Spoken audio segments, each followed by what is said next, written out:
Bonjour les Gabienners, vous savez quoi? C'est bientôt la Saint-Thomas d'Aquin.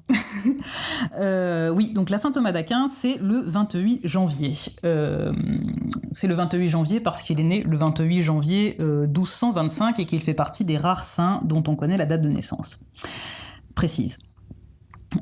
Pourquoi je vous dis ça? Parce que dans le tarot de la Bonne Mère, chaque saint représenté a son tirage associé et que, par prétexte, je vous les présente à chaque fois pour la fête de commémoration du saint en question.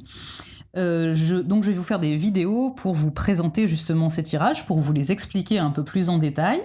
Je ne vais pas faire des tirages généraux au choix, ça c'est sur ma page Instagram le jour même, donc présentement rendez-vous le 28 janvier, donc avec je sais pas encore combien de groupes, probablement 3 ou 4 différents pour les tirages généraux du tirage que je vais vous présenter tout à l'heure. Ça fait beaucoup de fois tirage, je sais, je suis désolée. Donc Saint Thomas d'Aquin. Saint Thomas d'Aquin, comme vous le voyez à son vêtement, c'est un religieux. Comme vous le voyez à son livre, c'est un penseur, c'est un homme qui a écrit et beaucoup lu.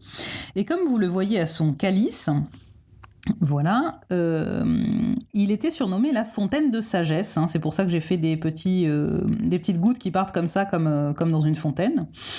Et vous voyez, il a aussi un soleil sur sa robe, puisque c'était quelqu'un de particulièrement éclairé.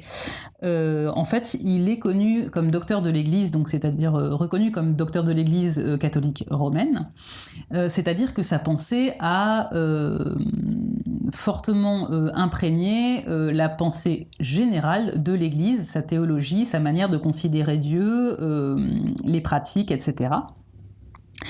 Et donc la pensée de saint Thomas d'Aquin, c'est vraiment une alliance. Donc il a écrit énormément, ses œuvres sont pas forcément extrêmement faciles à aborder, hein, puisque c'était un vrai lettré de l'époque.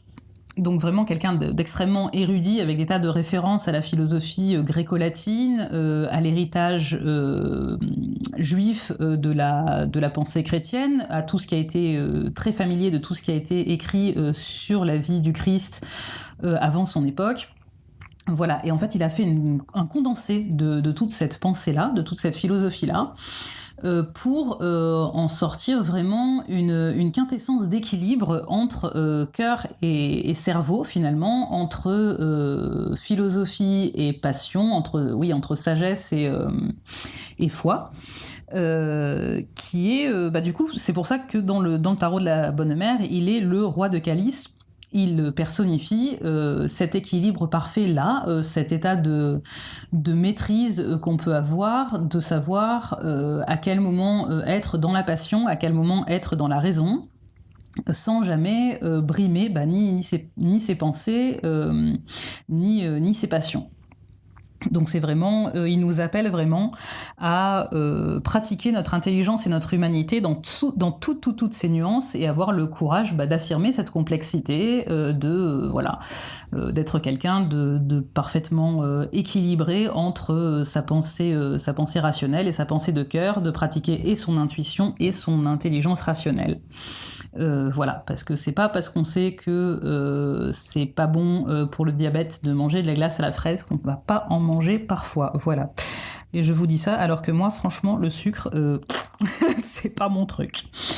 Donc je vais vous lire la prière associée à saint Thomas d'Aquin, puisque chaque saint du tarot de la Bonne Mère a sa prière, que vous pouvez retrouver sur le site, bien entendu, hein, tout est disponible sur le site. Donc maintenant, place à la prière.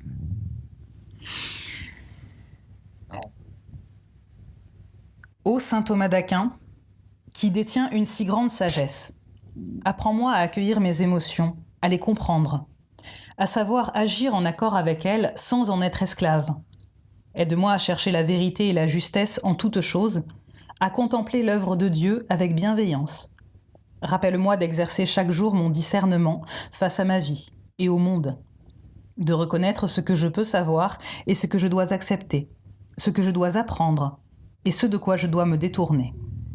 Saint Thomas d'Aquin, obtiens-moi la concentration dans mes études, l'intelligence, la lucidité et l'ouverture d'esprit nécessaires à mon chemin de vie. Amen. Et donc, le tirage de saint Thomas d'Aquin reprend les mêmes principes que je viens d'énoncer dans la prière, c'est-à-dire qu'il est question de penser sur notre vie. Donc, il est à réaliser en 5 cartes, c'est pour ça qu'il y a 5 cartes devant nous. Et chaque carte répond à une question sur une manière de voir une partie de notre vie. Donc, je m'explique.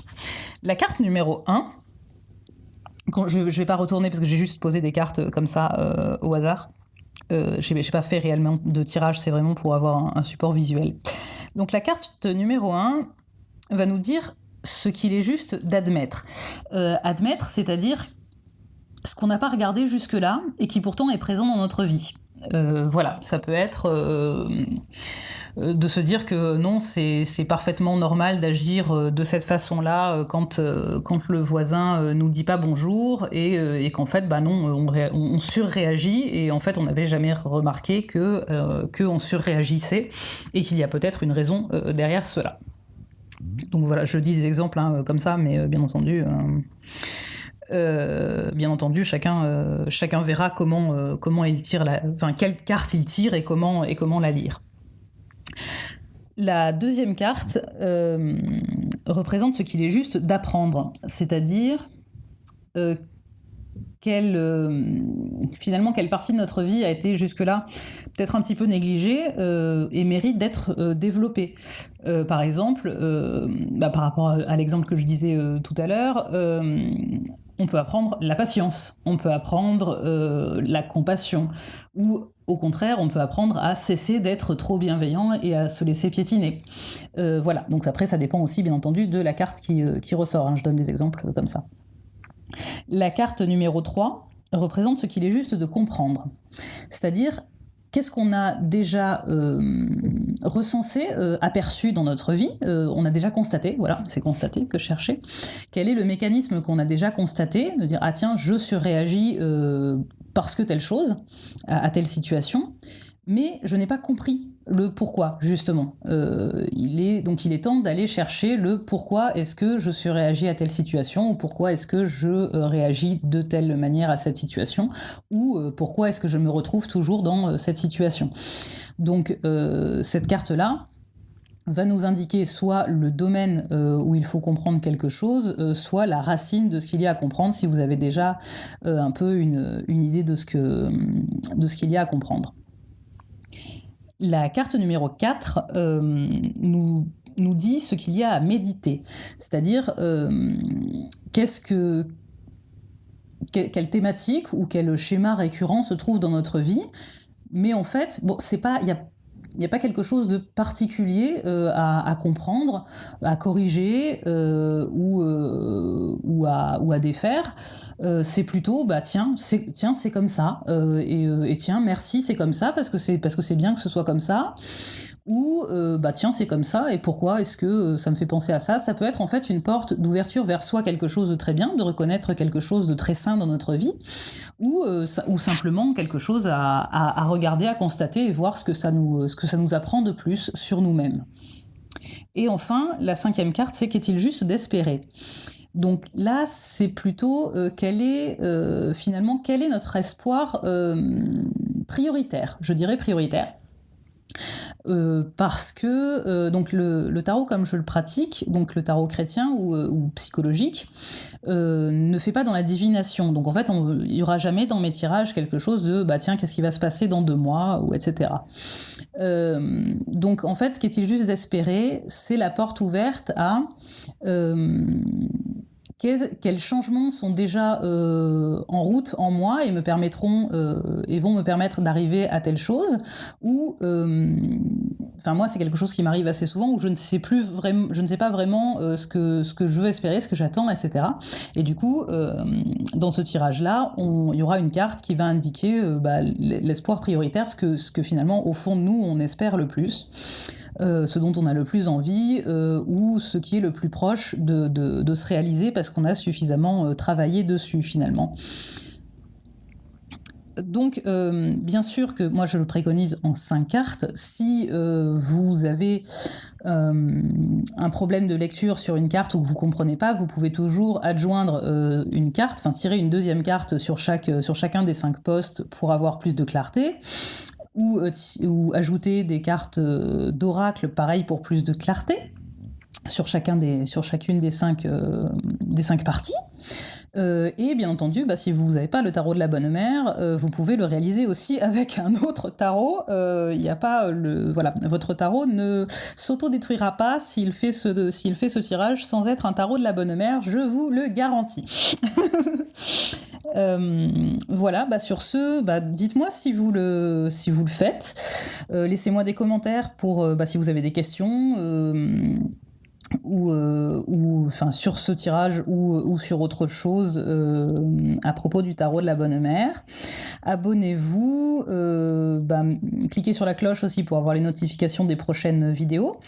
Rejoignez-moi sur Instagram et puis voilà, que vous dire de plus, portez-vous bien, travaillez votre intuition et votre équilibre intuition-raison et aimez-vous les uns les autres.